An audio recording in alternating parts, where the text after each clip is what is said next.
Hello everyone, welcome to the channel Just Reasoning. कैसे हैं आप लोग? आई होप आप लोग अच्छे होंगे और मैं भी ठीक हूँ। तो 2 दिन का शौक लगा था, 2 दिन का मतलब ब्रेक लिया था मैंने। मैं कुछ प्लान कर रही थी, मैंने सोचा कि मेमोरी बेस्ड पेपर बहुत लोग नहीं देखते हैं और इसी वजह से आज से मैं स्टार्ट कर रही हूँ। मेमोरी बेस्ड रहेगा बट सिर्फ पजल का, ओके। और मैं पर डे 2 पजल डाला करूंगी। तो ये सारा एसबीआई क्लरिकल और आईबीपीएस पीओ सारा मैं वो पेपर से यूज कर रही हूँ जो मेमोरी बेस्ड है, ठीक है। हर ईयर वाइज है। मैं ईयर वाइज ईयर का नाम तो मेंशन नहीं करूंगी, बट ट्रस्ट में कि ये ईयर वाइज ही है क्योंकि मैं वहीं से पेपर क्वेश्चन बना रही हूँ, ठीक है। जो मैं एक बार में मेमोरी बेस्ड बना रही थी उसको मैंने शिफ्ट कर मतलब थोड़ा सा स्प्लिट कर दिया है पजल वाइज, ताकि जो स्पीड में पजल मैं सॉल्व कर रही थी ये सारा सेशन होगा उन लोगों के लिए जो पजल समझना चाहते हैं, मतलब बिगिनर्स आई वुड से, कि उनके लिए है ये सब क्लासेस। और अगर आप लोग को पूरा एक बार में मेमोरी बेस्ड चाहिए तो आप लोग मुझे बताइएगा, otherwise I will continue with this क्योंकि मुझे ये थोड़ा सा अच्छा लग रहा है, मैं ये करना चाहूंगी, ठीक है। इससे बेनिफिट ही होगा क्योंकि जो एसबीआई क्लरिकल तो अब अगस्त खत्म ही हो गया, सितंबर में है। तो मेमोरी बेस्ड पजल्स हैं ये। तो फर्स्ट क्वेश्चन ये इजी है, ये पजल इन अ वे नहीं बोला जाएगा बट मैंने ले लिया बनाया, तो चलो सॉल्व करते हैं। RSMDYD, और इसका ये बेनिफिट है कि इसमें मैं एकदम बेसिक से बेसिक्स करवाऊंगी, ठीक है। तो अगर आप लोगों को बिल्कुल बेसिक से पढ़ना है तो आप लोग ये सब क्लासेस देख सकते हैं। RSMYD and P have different number of colours. इन लोगों के पास में अलग अलग कलर्स हैं, ठीक है। कलर्स मतलब पेंसिल कलर हो गया या फिर ड्राइंग का कलर हो गया, कोई भी कलर है, ठीक है, इन लोग के पास में। R has more colours than D. This is not a puzzle, मैं पहले बता दूं, ये उस टाइप का नहीं है, ये मोर लेस वाला है। इसको आप कलर से बता सकते हैं। इसको हाइट किसी का ज्यादा होता है, वो रीअरेंजमेंट जो होता है ना, अरेंज करना, मतलब असेंडिंग ऑर्डर डिसेंडिंग ऑर्डर से अरेंज करने वाला है। ये कलर्स अरेंज करवा देगा। कभी आपको बोलेगा कि वेट के अकॉर्डिंग करवा देगा, अप से डाउन या फिर मैं टॉप टू बॉटम या फिर लेफ्ट टू राइट, ये करवा सकता है। फिर कभी हाइट से बोल देगा, कभी वेट से बोल देगा, कभी एज से बोल देगा, कौन एल्डर है कौन मतलब ये है यंगर है, उस हिसाब से बोल देगा। तो ये वो वाला पजल है, ठीक है। तो देखो यहाँ कलर्स, किसके पास ज्यादा कलर्स है टू, किसके पास कम कलर्स है, ठीक है। तो हम लोग मान लेते हैं जो हम लोग ऊपर में रखेंगे टॉप में उसके पास में मोस्ट मतलब सबसे ज्यादा नंबर ऑफ कलर्स होगा। कितने लोग हैं भाई? तीन, एक दो तीन, तीन छः, ठीक है। हम लोग ऐसे कर लेते हैं 1 2 3 4 5 6। करने का जरूरत नहीं है, अगर आप लोग बना सके तो good enough. R has more colours than D. D से ज्यादा कलर्स है आर के पास, ऊपर साइड में ज्यादा साइड में जा रहा है, यानी कि डी से ऊपर में आ रहा है। आप लोग ऐसा नहीं सोचेंगे कि आर नीचे क्यों नहीं लिए। तो मैं तो बोला कि यहाँ पर मिनिमम वैल्यू होगा कलर्स का, ठीक है। और धीरे धीरे ऊपर जाएंगे तो ये असेंडिंग ऑर्डर में है, ठीक है। असेंडिंग मतलब होता है छोटा से बड़ा, डिसेंडिंग मतलब बड़ा से छोटा, ठीक है। R has more colours than D, यानी डी से ज्यादा कलर है आर के पास तो आर ऊपर होगा। एंड एम, यानी डी और एम दोनों से ज्यादा कलर है आर के पास, तो डी और एम, अब ये दोनों में से कौन बड़ा छोटा है इस लाइन से नहीं पता चल रहा है, ठीक है। एक कंडीशन नोट हो गया। S has more colour than P, मतलब पी से ज्यादा कलर किसके पास? एस के पास में, ठीक है। एस हैज मतलब एस के पास में है मोर कलर्स देन पी, मतलब पी से ज्यादा है एस के पास में, ठीक है। Who does not have fewer colours than R. Who, यहाँ पर हु किसके बारे में बात हो रहा है?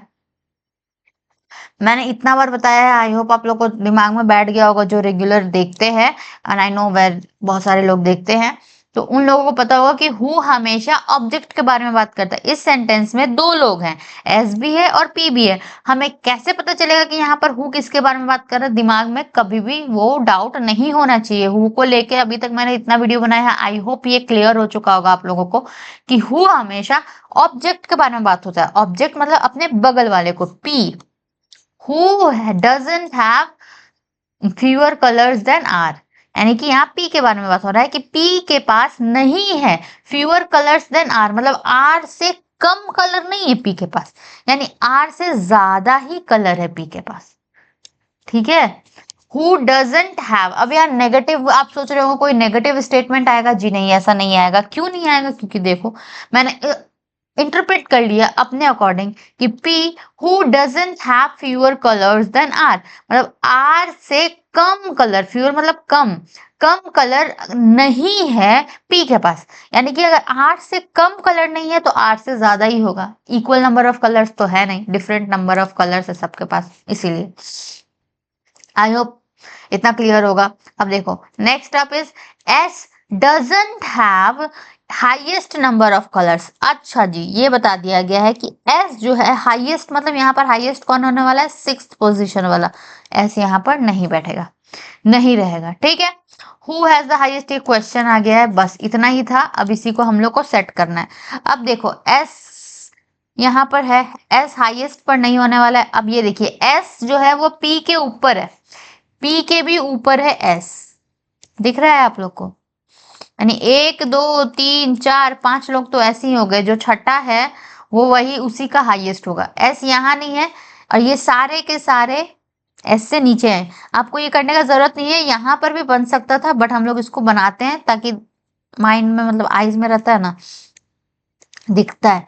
एस के बाद पी था, पी के बाद आर था। अब देखो डी और एम, डी और एम का हम लोग को पता नहीं है।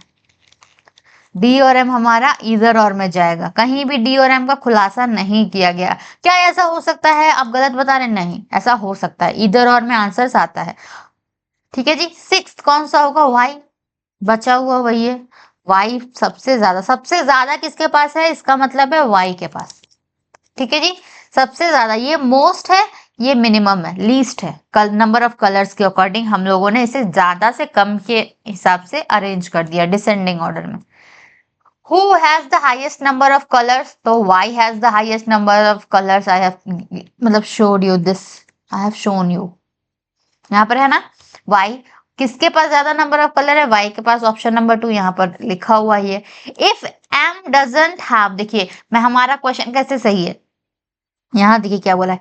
If M doesn't have the least number of colour, अगर एम लिस्ट नहीं है then who has the least number of colour. अब देखिए ये जो इधर और का क्वेश्चन आया था हमारे पास, अब क्वेश्चन में बोल दिया कि अगर एम लिस्ट नहीं है, एम मिनिमम के जगह पर नहीं है, मतलब बता दिया, ठीक है। तो एम नहीं है तो डी है, answer is D, D option number 5।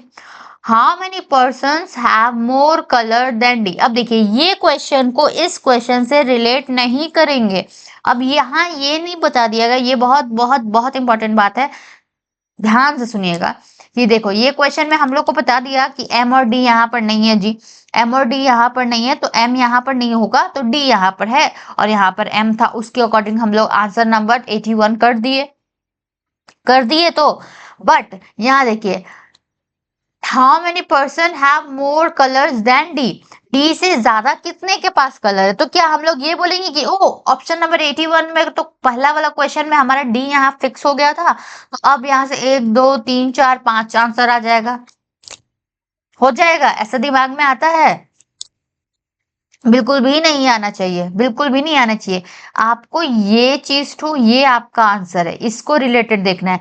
Her question आपसे कुछ ना कुछ करवाएगा। अगर किसी में इंटरचेंज करने बोल दिया तो क्या आप इंटरचेंज वाला ही लेके आगे बढ़ जाएंगे? जी नहीं, क्वेश्चन पर ध्यान देंगे। इस क्वेश्चन को अब यहाँ पर इस वाले एम और डी एम को जो फिक्स कर दिया था उसको अब हम लोग भूल जाएंगे, ये नया क्वेश्चन है, ठीक है। यहाँ पर क्या बोल दिया? How many person have more colour than D, D से ज्यादा कितने लोगों के पास? तो देखो अगर डी को हम लोग यहाँ पर फिक्स करेंगे 2 पर, तो 1 2 3 4 होगा, और अगर डी यहाँ पर आता है फर्स्ट पर तो 5 होगा। तो ऑप्शन में अगर इधर 4 और 5 रहेगा तो वही हमारा आंसर होगा। अगर नहीं हुआ तो हम लोग none of the above answer लगाएंगे, हम लोग डिटरमाइन नहीं कर सकते। देखो 4 भी है, 3 भी है, 4 जो भी है, 5 भी है, 4 भी है, तो हम लोग ये वाला ऊपर वाला क्वेश्चन को देख के डिसाइड नहीं करेंगे कि यहाँ पर भी हम लोग को उसी को लेके बढ़ना है। जी नहीं, वो क्वेश्चन था का बात था, बात खत्म, ठीक है।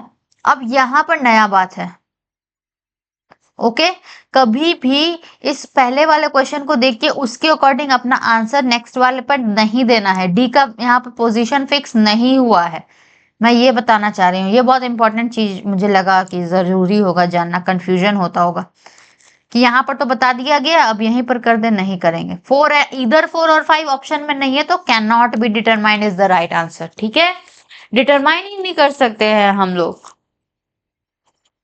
समझ में आया? आई होप आप लोग को समझ में आया होगा। और ये वाला वीडियो मैं यहीं रखती हूँ, बहुत छोटा सा था ये एक्चुअली। वही less than greater than ascending order descending order का क्वेश्चन था, जो कि मैंने करवा दिया। पजल तो नहीं था ये, बट अच्छा था। आप लोग को अगर समझ में आया हो, एक बहुत अच्छा टॉपिक, मतलब पॉइंट मैंने बस क्लियर किया है यहाँ पर। अगर अच्छा लगे, वीडियो अच्छा लगे तो वीडियो को लाइक करिएगा, चैनल को सब्सक्राइब करिएगा, और प्लीज एक कमेंट करिएगा, बताइएगा कि कैसा लगा आप लोग को। ठीक है, और बाकी बात, मैं अब रेगुलर वीडियोस लाऊंगी पजल पर। One puzzle in one video, that would be enough. ठीक है, ताकि मैं वो मैराथन जो पूरा मैं पजल सॉल्व करवा रही थी, मैं ये सारे प्रीवियस ईयर क्वेश्चंस है, बट मैं इसको सिंगल में एक वीडियो में एक करवाऊंगी। ठीक है, तो इस नोट के साथ में हम लोग ये वीडियो खत्म करते हैं। Thank you for watching everyone, मिलते हैं नेक्स्ट वीडियो में।